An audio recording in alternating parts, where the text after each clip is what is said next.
Sasa hata mahakama vile vile namna hiyo. Nuna juzi anasema mtu ambaye ako hapa kama Mkenya ati wewe unachagua matatu. Uhame Kenya, niweke wewe jela au uende mbinguni. Je, hiyo ni mtu gani? Yeye mtu ni rais kweli? Wewe ni rais? Wewe sasa kama mtu kama mimi nihame Kenya niende wapi? Yeye anasema akuweke wewe jela.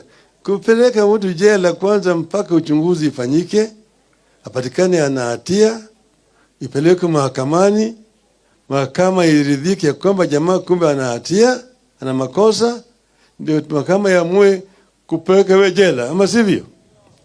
Sasa mtu anasema mimi nitakuweka wewe jela. Alafu anasema usipoweka wewe jela nitakupeleka mbinguni. Sasa wewe ndiye Mungu ambaye atapeleka watu mbinguni. Simuona Kenya imeharibika. Si Kenya si imeharibika. Watu kama hao wanataka waendelee kutawala Kenya. Nataka watu kama hawa. Sisi hatutaki kurudisha Kenya kule tulitoka. Nataka Kenya ambayo inatawaliwa kwa njia ya kidemokrasia, serikali yenyewe inafuata sheria. Kama mtu amefanya makosa, anashtakiwa, alafu yeye vilevile anajitetea, kisha kipatikana na makosa, anapewa hukumu na mahakama. Kama hakuna makosa, sasa hata mahakama vile vile namna hiyo. Nuna juzi anasema mtu ambaye ako hapa kama Mkenya ati wewe unachagua matatu. Uhame Kenya, niweke wewe jela au uende mbinguni. Je, hiyo ni mtu gani? Yeye mtu ni rais kweli? Wewe ni rais? Wewe sasa kama mtu kama mimi nihame Kenya niende wapi? Yeye anasema akuweke wewe jela.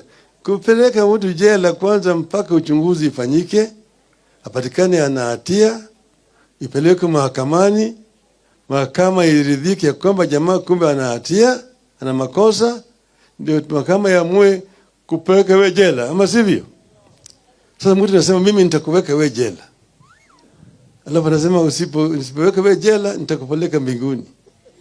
Sasa wewe ndiye Mungu ambaye atapeleka watu mbinguni.